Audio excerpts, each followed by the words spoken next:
My guest this evening is Reverend Randall Richardson. We will discuss from military to ministry. Stay tuned.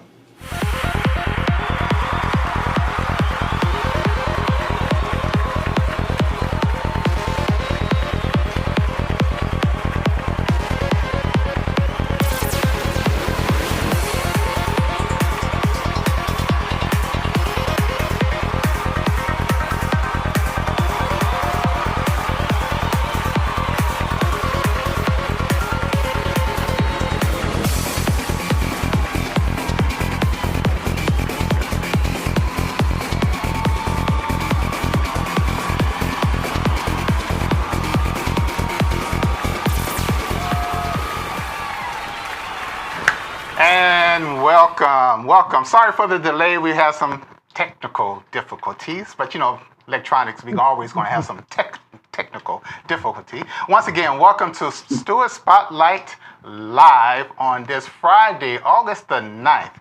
My name is William Stewart Jr. I am your host this evening. We have a wonderful show ahead of us, and I'm going to try to do this as fast as possible because I know you guys was waiting because my phone was blowing up. Why aren't you on? But anyway, thank you for being patient. Thank you for hanging in there. And thank you for viewing another exciting episode of Stewart Spotlight. Well, I just got a few things to make an announcement about. Is that FYI, home buyers. If you're interested in buying a home, the interest rate just went down from 6.73% to 6.47%. It may not seem a lot, but over a 30-year mortgage, it'll save you a great deal of money. Also, today, 40 years ago, and this message is for Patricia Lynn Harris. 40 years ago today, Prince's album was released, Purple Rain. I know she's laughing about this right now, but yes, Purple Rain was released 40 years ago in 1984. And 50 years ago today, on this very day, August the 9th, 1974, Richard Nixon resigned as President of the United States, and Gerald Ford became the 38th President of the United States due to the Watergate scandal. That's enough of that. I know you guys want to hear some exciting things, and we have our guest, Reverend Richardson, is waiting very patiently, and I appreciate that wait. So we're going to take a commercial break after this, and we're going to come right into Reverend Richardson. Be right back. All right.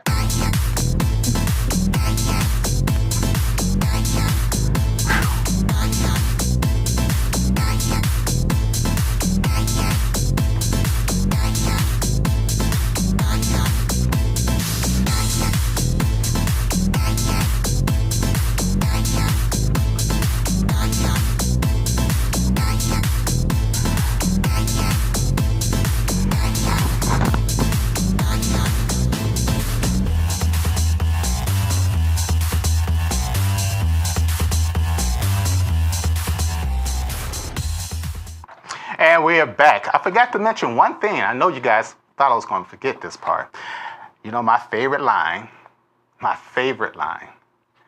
need your support. I need you to like, subscribe, share, and make sure you turn on your notification bell. So therefore, every week when we come on live, you will receive a notification on your phone, or your computer, or on your laptop. Whatever electronic devices you may have, it will give you a notification that Stewart Spotlight is live. Turn it on. Enough of that. Now, Reverend Randall Richardson, a family man, married for 30 years with 2 adult children, served in the United States Military Army for 20 years as an executive chef, and retired as Sergeant First Class E7.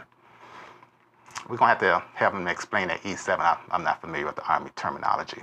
He received his bachelor's in art from Lutheran Rice College Seminary, and gainfully been employed for over 20 years since then. 20 years. 20. So, without further ado, let's bring on Reverend Richardson. Welcome to the show, Rev. Hey, how's it going, brother? Everything's going good? Everything is going good now. We had some problems earlier, but electronic stuff will just fail you every time. But I rebuked it wasn't going to defeat me today. So we got it working back in time for you, Rev. So, Rev. Yeah, it's part of the journey that we all take. Huh? Yes, all the time. So, how you doing? How you doing otherwise? I'm doing well. Everything is good. Lord is good. I don't worry about anything. Great. How's your family? Family's well. Okay. And I pray that yours is doing well too. Yes. So we're going to just get right into the meat and guts of this stuff. So now, Reverend Richardson, before going to the military, because you went to the military at the age of 21. So what happened? Yes, I did. What happened prior to you received a call at the age of 12. So what happened between the age of growing up to 12 years of old? Being a normal young kid running around barefooted in Charleston, South Carolina, just running around trying to do everything. Climb trees, the normal young person thing. The normal things. My mother always had us in church and always made sure that we're there, whether we paid attention or not. And young kids, we don't pay attention. We're just there. That's so true. And we can't wait to get back out and play. So, the normal things that normal young kids do during that time of frame, that that's the late 60s, early 70s time frame. So, everything is going on. Before those times, you had Martin Luther King's assassination, President Kennedy's assassination. You had all these other changes taking place. Right. And behind the scene, everything was moving you in a direction you didn't really realize you were moving in. Okay. So as a young kid, you experienced so much, but so much in so short of a time that you would sit back and wonder, how did we make it to this point? Okay. Yeah.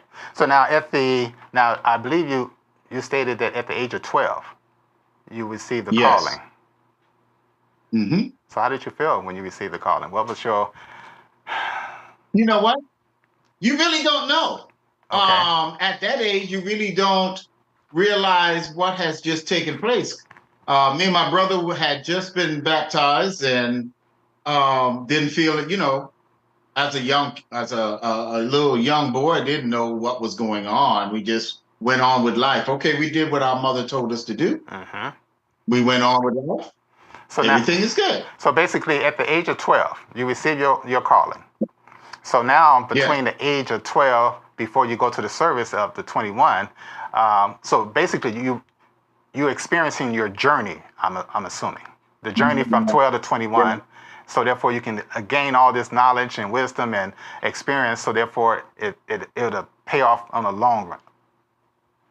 Yes, it did. Due to the fact that growing up at that age, you start to be separated from the things of the world. You start to be more like a recluse or a introvert more than you become an extrovert. Okay. I usually spend most of my time alone.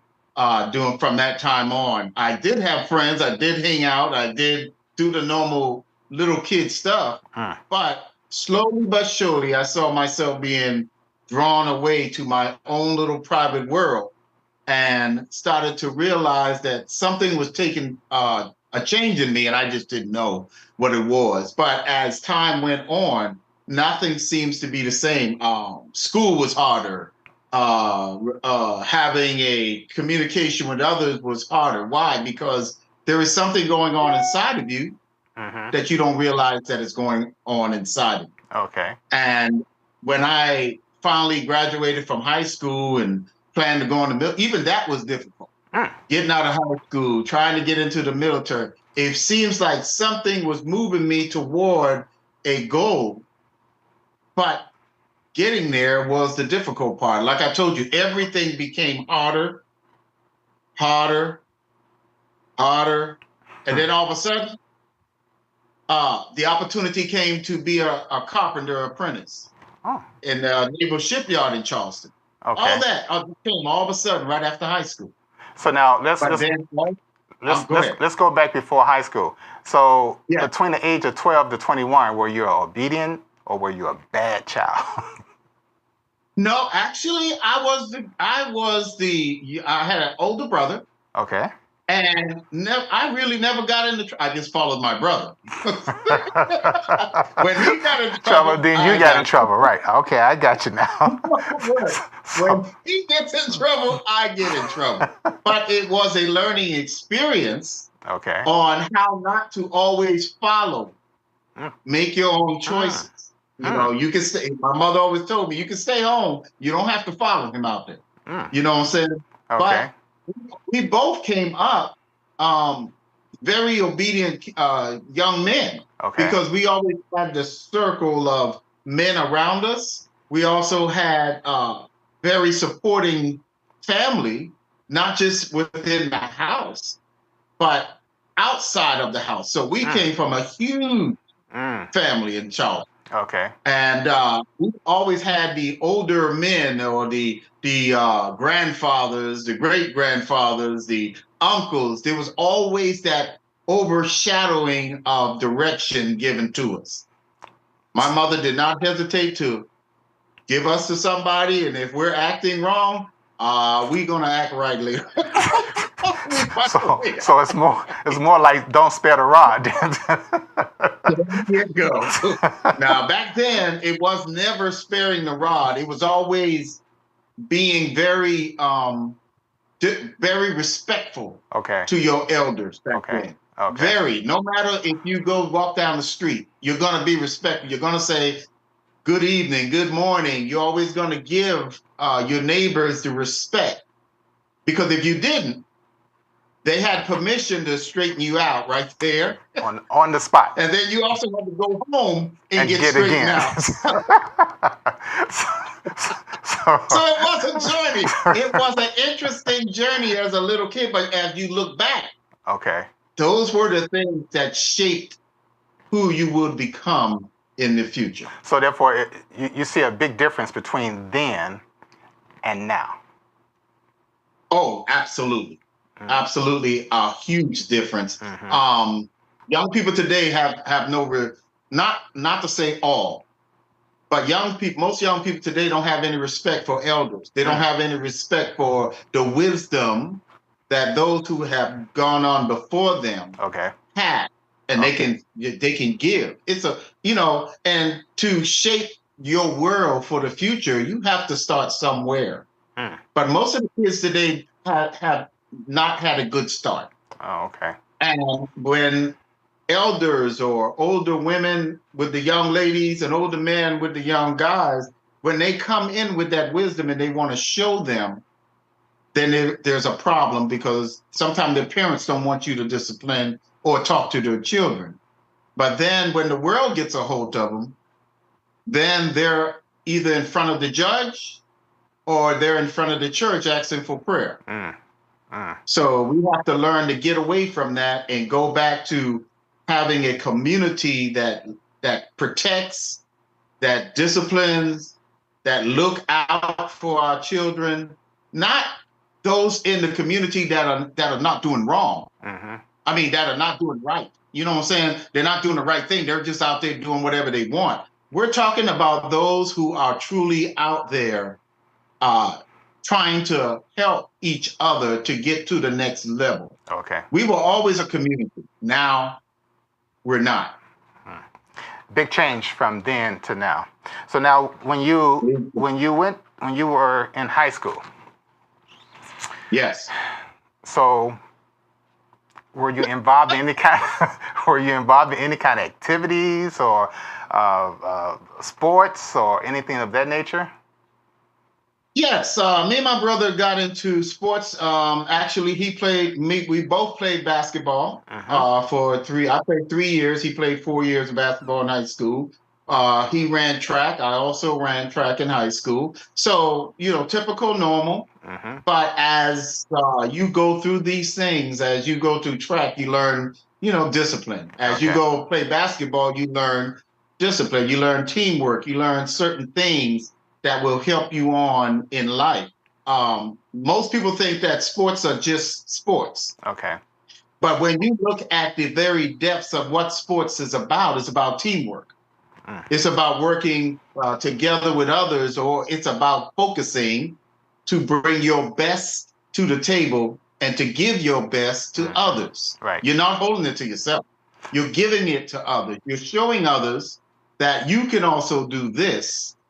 This is what I've been given to do. I'm going to do it. But you can also do this if you put forth an effort just to try. You know what I'm saying? So life is a teaching and a learning process. Well, just And like that's what I. it's just like you Yeah. just stated that when you were younger, you was following your brother. Now it seems as though you went to Yeah. high school and you still follow your brother in the Yeah. basketball and in the track. But it was for a good reason. Okay. It was for a good reason this time. So now in February of 1984, you joined the military. So what made you Yeah. pick the Army versus the Air Force, Marine, or Navy? Interesting story again. Okay. This is how life works. Yes. I had Please. the oldest sister went into the Army, Okay. right? She went into the Army, did her thing. My brother came along and he went into the Air Force, right?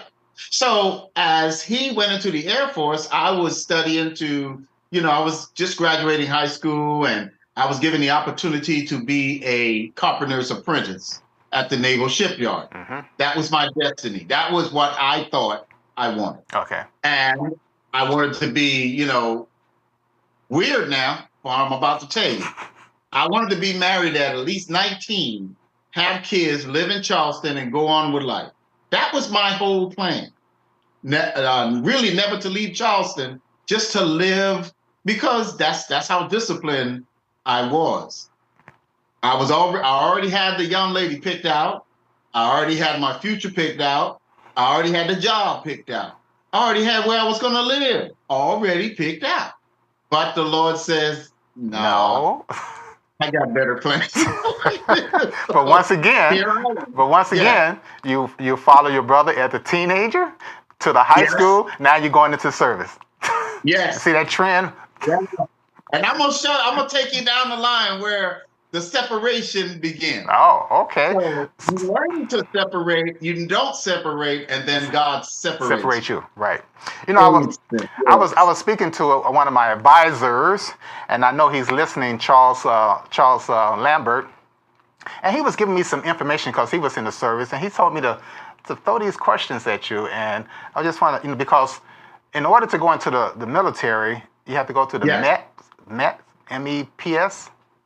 Yes.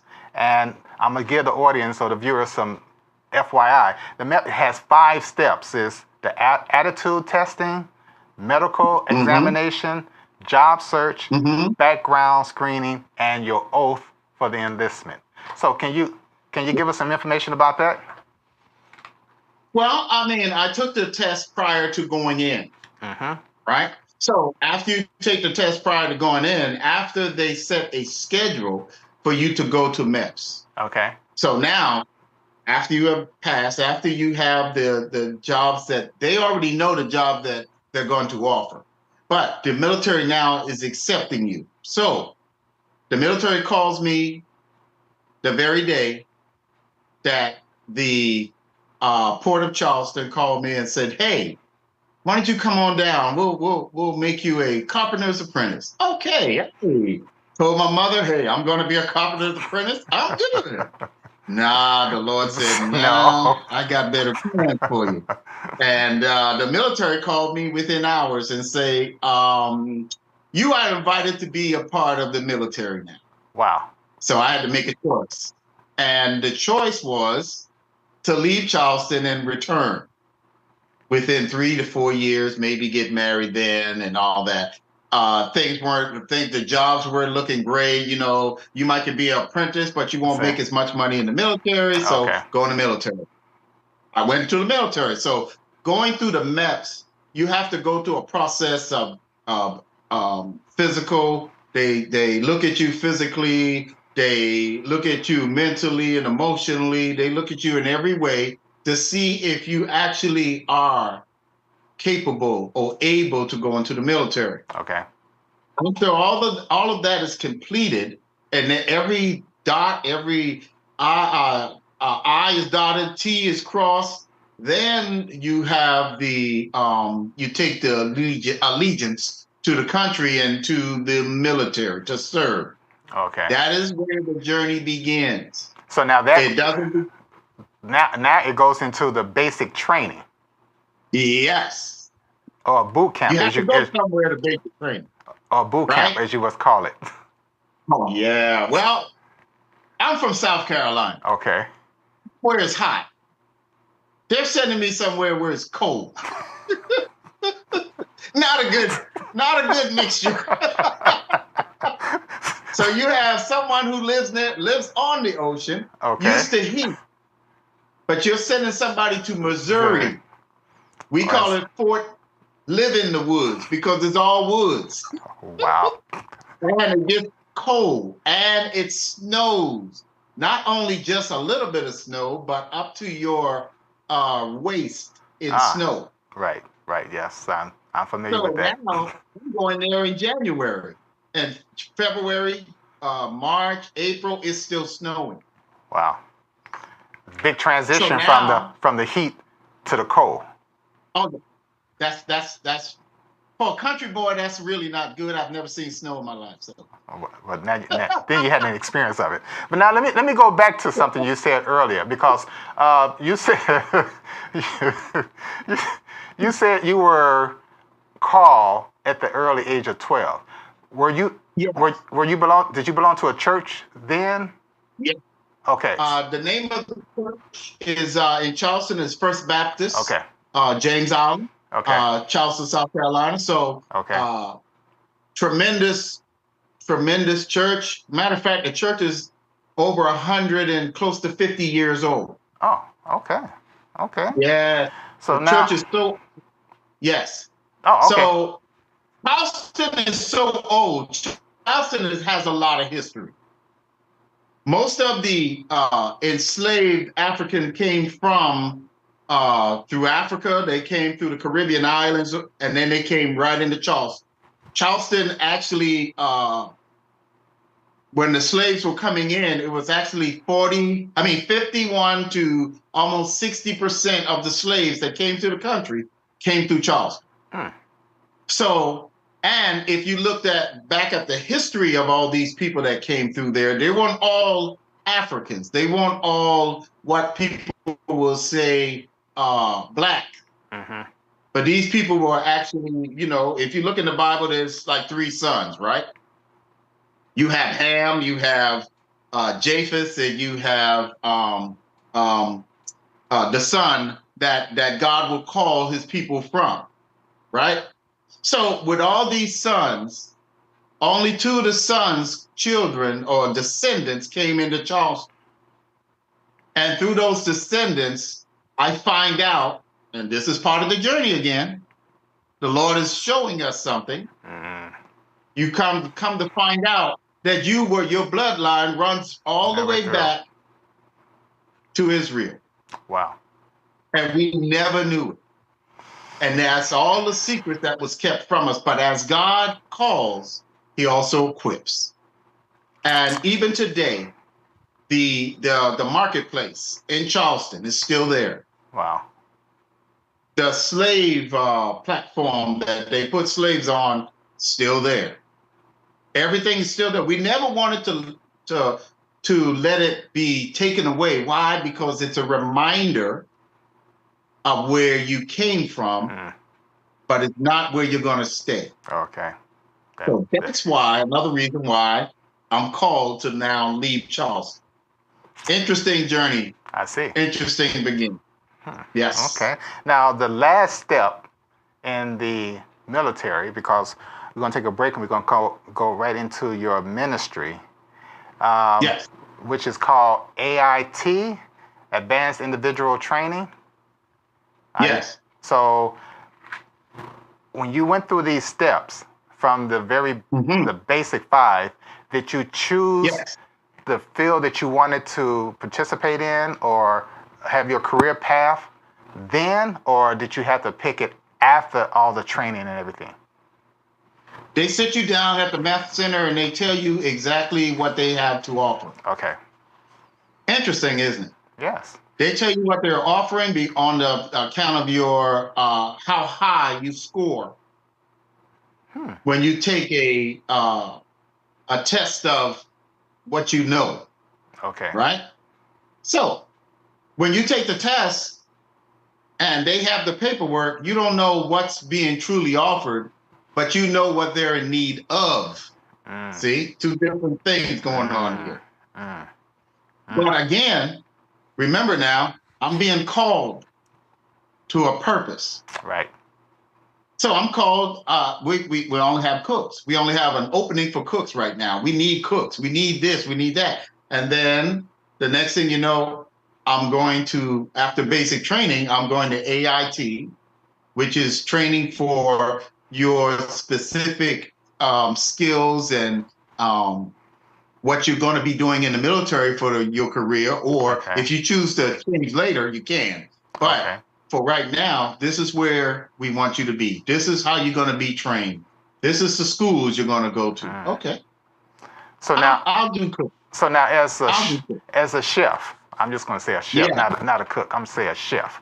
As a chef, who did you serve, and what was your responsibility? Excuse me. When I first started cooking, I was actually cooking for combat units. I was stationed after going to AIT in South Carolina. Lord brought me back to South Carolina, but he only allowed me to stay in Columbia, South Carolina, Fort Jackson. So after training there, I went up to Virginia, Fort Belvoir, Virginia. So I was cooking there. Fort Belvoir had all infantry units, all combat engineer units. So I was put into one of those units to support them when they travel, when they're in the field. Everything was geared toward preparing for war. So again, another journey. The journey still continues, but it's continuing in a different manner. Now I'm being shown something else. I'm being shown the hardship of preparing for war, the hardship of being isolated, the hardship of hard work, and how you're supposed to focus on your job and supporting others.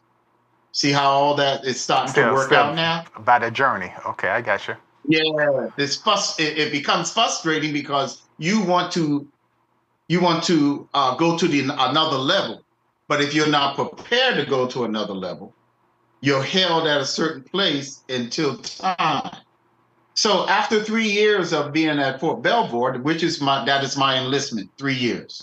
3 years, I wanted to say, hey, I'm done. I quit. I had enough of this. I've been in the field. I've never seen the outside of a tent. I've always been cooking. I'm in the mud. I'm in the cold. People are getting frostbite. I'm pushing trucks. I'm digging trenches. I'm doing everything as a cook. And I'm saying, I'm a cook. I'm not supposed to be. Well, you're also in a combat unit. The Lord prepares you now. He's preparing you. But you have to go through some things in order to get to something. Okay. So now the next step is gonna shock you, but go ahead. No, go ahead, finish, because the next step you go into the executive part, right? Yeah. So when I was ready to just walk away after 3 years, this mysterious stranger, let's put it that way, a young sergeant came by, and as I was saying that to one of my friends, he stopped and he said, no, don't quit. He said, this is not the end. He said, this is only the beginning, and this is not the truth. This is not all the military has to offer. Okay. He says, do me a favor, stick around 3 more years. And if you don't like it after 6 years, you can walk away, but give it at least 3 more years. So I made a commitment. I said, okay. He talked me in. I said, I'll give it. He said, I said to myself, Lord, things got to change. Things got to change. And sure enough, the Lord was listening, because I had 3 good friends who were excellent chefs, excellent cooks. They got a job at the Pentagon. Now, Fort Belvoir is right like 7 to 10 miles from the Pentagon. Okay. So they went up to the Pentagon. Someone helped them to get into the Pentagon, get the interview with the executive chef for the Secretary of the Army. Both of them got in. Boom, just like that. And they looked back and they said, Rich, we're gone, but we're going to look out for you. Don't worry, we got you. Within 6 months. This is how good the Lord is. This is how your steps are being ordered, and you don't even realize it's being ordered. And God has never forgotten how he called me. So he was equipping me all these years from age 12 to now where I'm at in the military. Right. So one of my friends called me and said, hey, we got an opening, we got an interview. I've already talked you up. All you got to do is show up. I show up and automatically got the job. Didn't have to do much. Got the job. But now you Didn't know what I was going to be doing, but got the job. But also you were cooking for some high ranks in the service, correct? Yes. The Secretary of the Army, he's the overall boss, head man of the Army. He's the civilian part. You have the Chief of Staff, 4-star general. He's in charge of the military part. So you have the administrative part, you have the military part, right? Okay. So, and all these other generals that you would see on TV, that you would see on CNN, that you would see, all these guys work up at the Pentagon. That is the tip top of the nation that runs the whole nation, right? So I'm up there cooking for them now. Now, I just left troops in the field. I just left the cold. I just left getting almost frostbit, being up in the mountains late at night, digging foxholes, having snakes crawl around me all night. Interesting. But now I'm in the Pentagon. The big house. And it's mind-blowing to me. Okay. And I'm sitting there saying, no, what is going on? The Lord was ordering my steps, and he was slowly letting me know what my destiny was going to lie. I spent 13 years cooking. Wow. Perfecting an art of cooking. Perfecting the art of just talking to people. And believe it or not, these generals, these 4-star generals, these high-ranking people are just normal people. But when you look at them, you see the stars, you see the ranks, you see all this. But when you get right down to it, they're normal people who care about other people, regardless of nationality, color, whatever. God took those people and elevated me to a different level I would never even imagine. And it's something I haven't even told you. Wow. That's going to really blow your mind. But I'll let you ask the next But okay, I'm gonna hold you on that thought. We're gonna take a little small break, but we're gonna come back with that ending story, and then I want you to explain what is the E7, and then we're gonna go straight into after you retired from the military, your journey into church. I'm gonna lead you into it, okay? Sounds good. It's gonna be mind blowing. I'm telling you, it's gonna be mind blowing. All right, we'll be right back after this break.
And we are back with Stewart Spotlight Podcast with my guest, Reverend Richardson, talking about his experience from military to the ministry. So now you was going to give us something else on the tail end?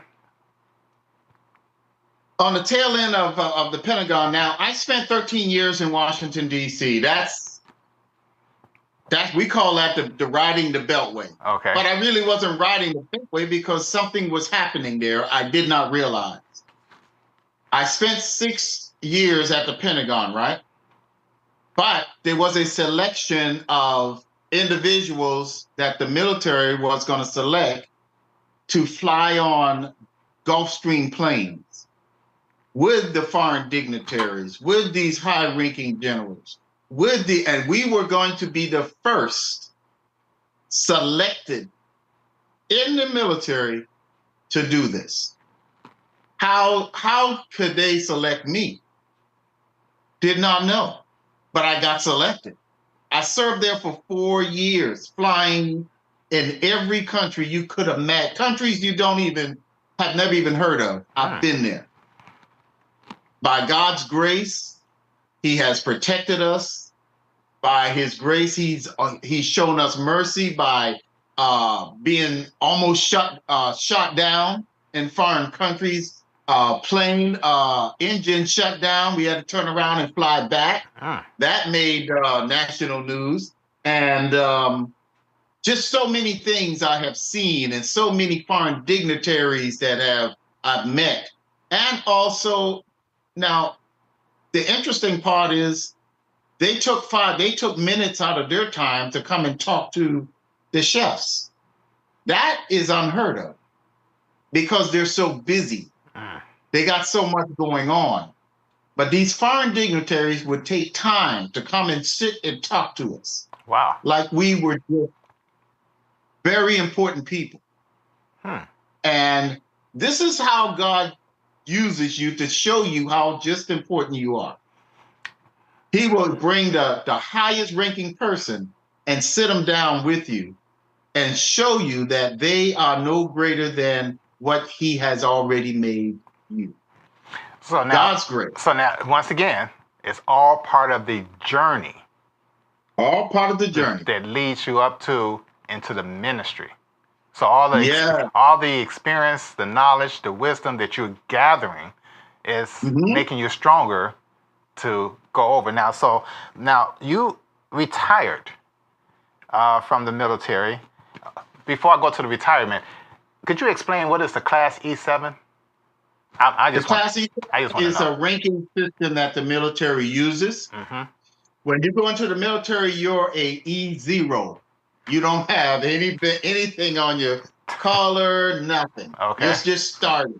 Within a 6-month period, they pin a little wing on you. Look like a little wing. Okay. You know what I'm saying? And as time go on, you increase.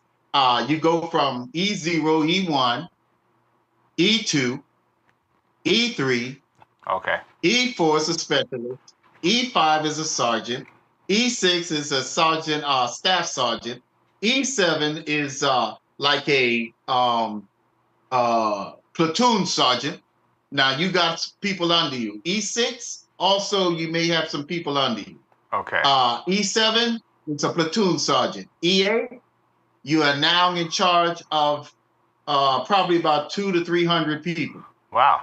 E8 to E9 now you're in charge of companies. So as the way things goes, the higher you go, the more responsibility, the more things that they give you to do, and the more missions that you have put before you. Now, interesting story.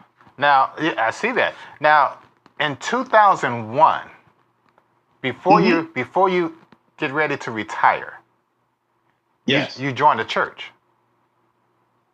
Yes.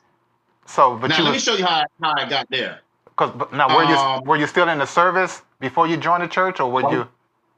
I was still in the military. Okay, all right. I was stationed in Fort McPherson. Okay. And Georgia. So, for me to get from Virginia down to Fort McPherson, now the Lord had to move me somewhere to show me that he was protecting me and he was preparing me for ministry.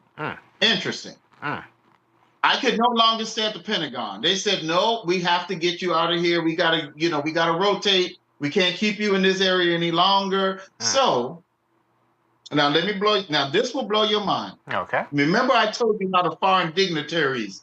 They would come and sit with us. So sometimes they would pay me more attention than some of the other guys. Didn't know why.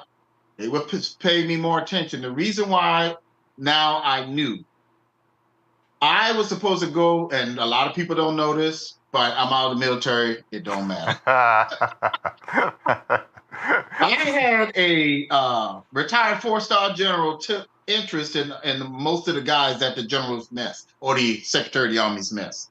So as I was getting ready to go to Korea, I'm gonna speed it up. As I was getting ready to go to Korea, he came and saw and talked to me. He said, "What do you want?" He said, "You want to go to Korea or you want to stay here?" I said, "Sir, I'd rather go to Korea and just do my 1 year and come back." Okay. He said, "Okay, if we can't get you back here, where do you want to go next?" Now, this is a general showing special interest in me. Never thought it would happen. Now, fast forward. He says he makes a call. He's protecting my future. He's directed to protect my future.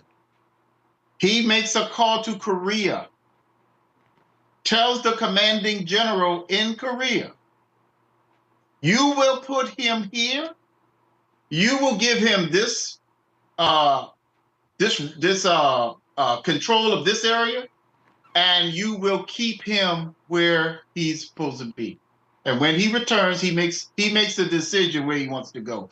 I have never seen that in any place I've seen it twice, and I'm gonna tell you about the retirement, but this one, I've never been protected in such a way. Now you know that God is ordering your steps. He put someone over me to send me to Korea, put me in, now, let me tell you this. He put me in a spot that makes people so mad today if they hear about it. I was a sergeant first class at the time, just made sergeant first class. He put me in the position of a command sergeant major. Never been heard of. A command sergeant major? He gave me 3 ranks above, but I was still a sergeant first class. He made me in charge of the food service program in Korea, which is the spot designated for a command sergeant major.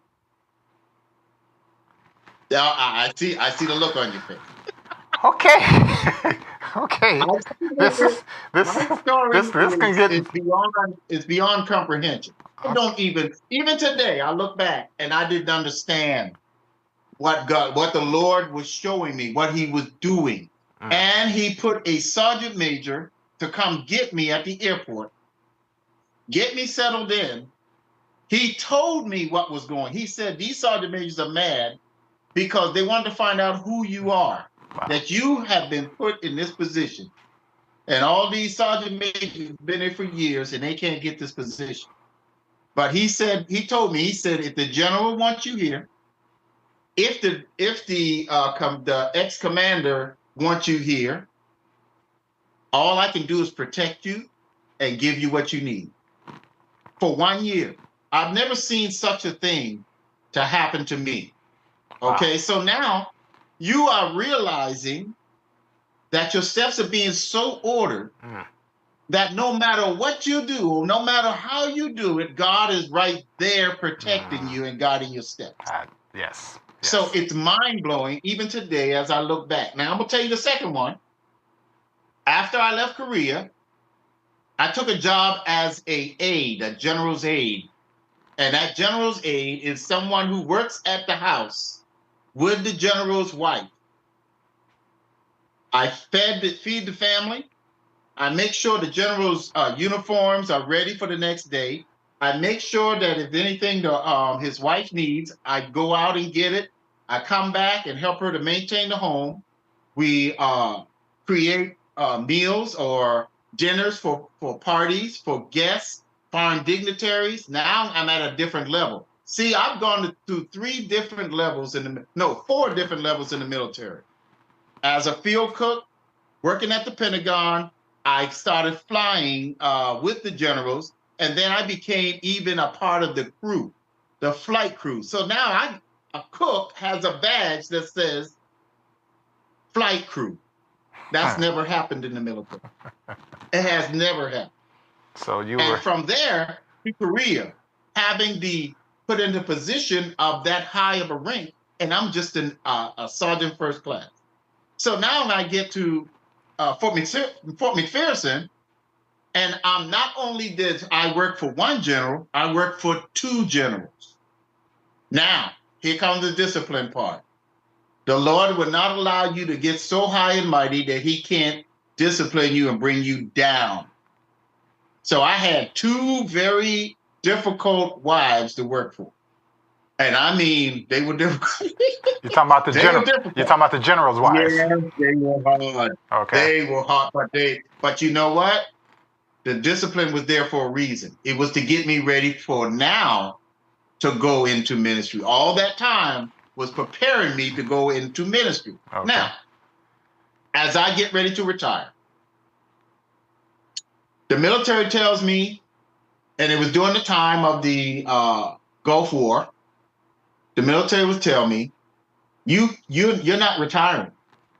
We're going to pack you up. We're going to send you over to Texas, get you prepared, and we're going to send you right to the Saudi Arabia. I've already put in my paperwork a year, last 2003, right? So I'm already in the church family. I'm already teaching Bible study. Now, when you say before you go on, you said church family. Now you're talking about St. Paul? St. Paul Missionary Baptist Church. Okay. And Pastor Taylor had already started me on a journey, and I told my wife, I said, I'm teaching? I said, why am I teaching Bible study? You know what I'm saying? Because I still did not get it. I still didn't get it. But the Lord got me ready. And once he showed me my final journey from the military into ministry, the devil was at work. He said, you're not going. We're going to send you overseas. We're going to do this. We're going to do that. Okay. I said, I've already put in my paperwork. We don't care. We're going to send you overseas. This is what happened. Both generals that I worked for, there was a command sergeant major of the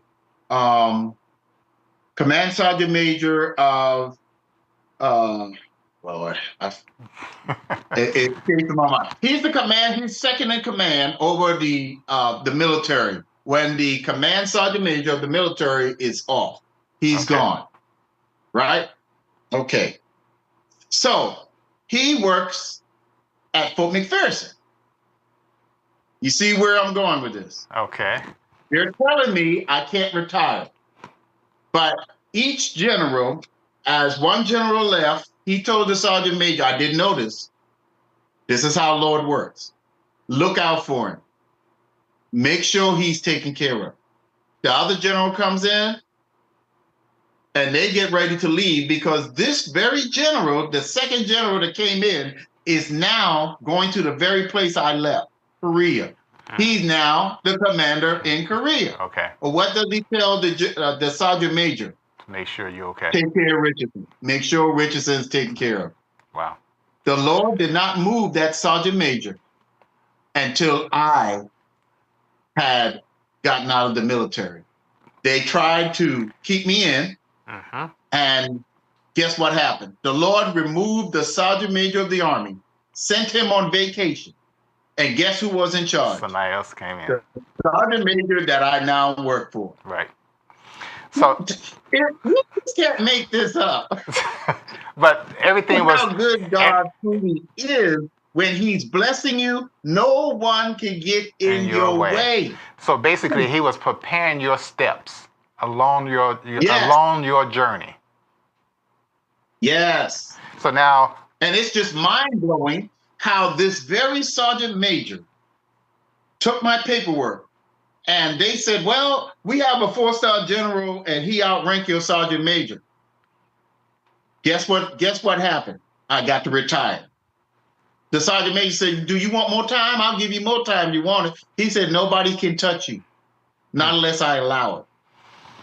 I've never seen that boldness, but guess what?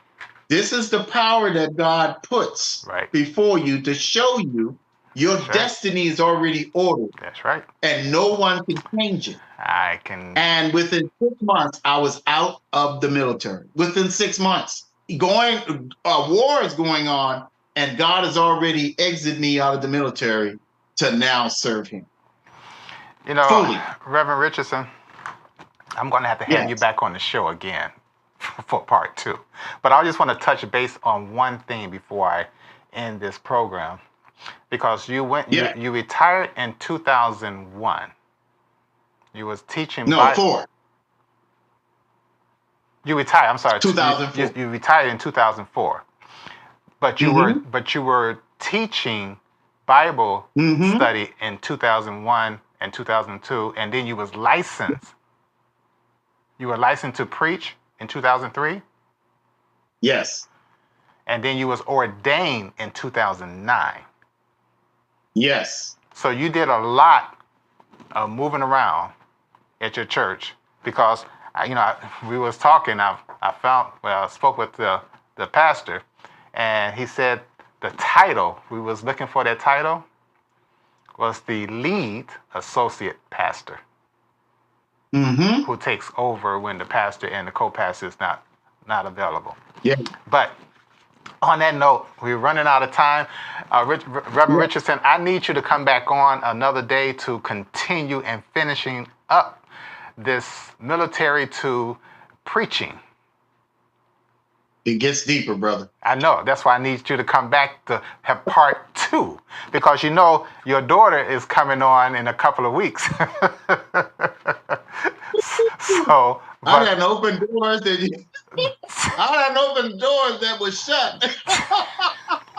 And a lot of people don't even know, even today, how I got to where I am today. It's amazing. It's just an amazing journey. Now, you're talking about where you got to today in the ministry, correct? Yes. Even from, now look at it now, from South Carolina all the way to where I'm at now. Okay. It's a journey that most people don't survive. Okay. But it's been a journey. It's been a true journey. Okay. But I know that God has guided me all the way to where I am right now. Well, Reverend Richardson, we're going to have you back on. I'm going to schedule another part 2 from military to the ministry. But also, I want to let the viewers know you can catch Reverend Richardson every Thursday, Thankful Thursday at 7:30 p.m. on Facebook. And he teaches a class from 7:30 to 8 o'clock every Thursday evening. Make sure you tune into Facebook and look for him on St. Paul Missionary Baptist Church page.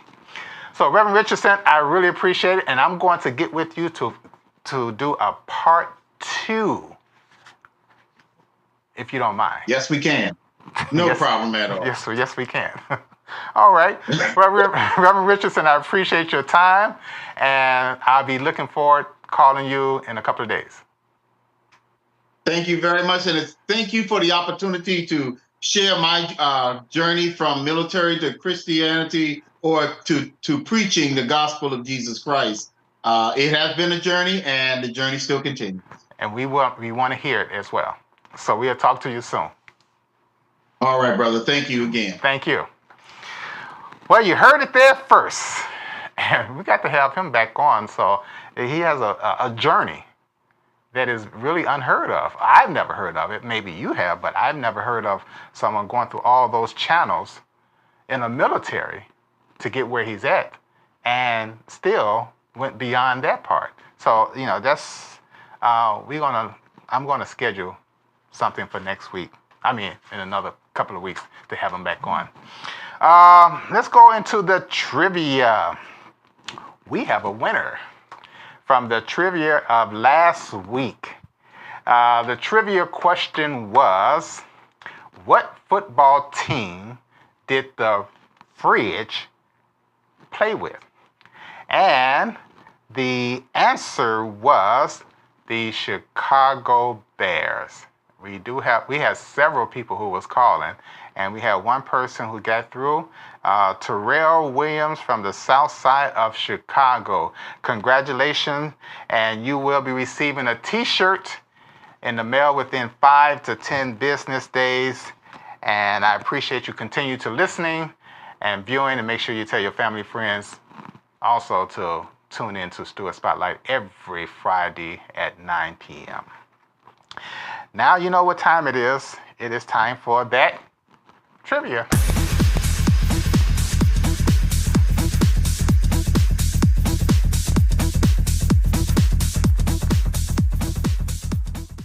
Give the correct answer and you can be a winner of this Stewart Spotlight t-shirt, sponsored by William Stewart Jr.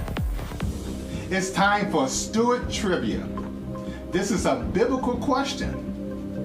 Who was the youngest son of Jacob, whose mother was Rachel?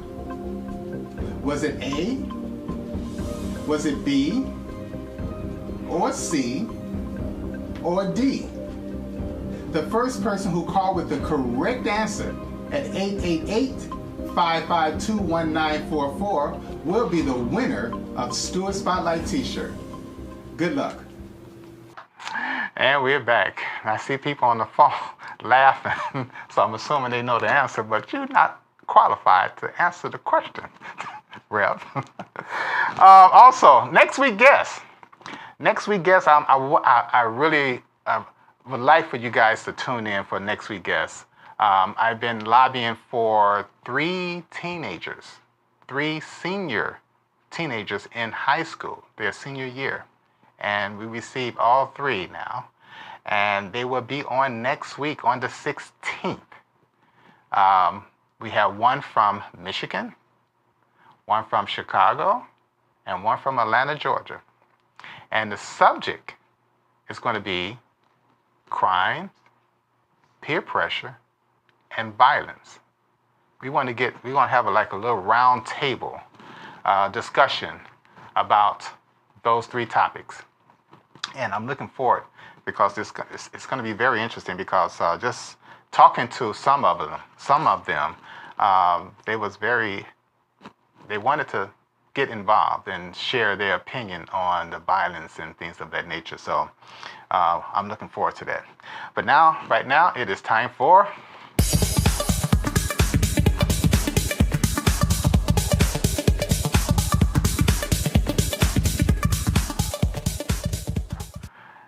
Well, I tell you, prayer makes us strong when we are weak.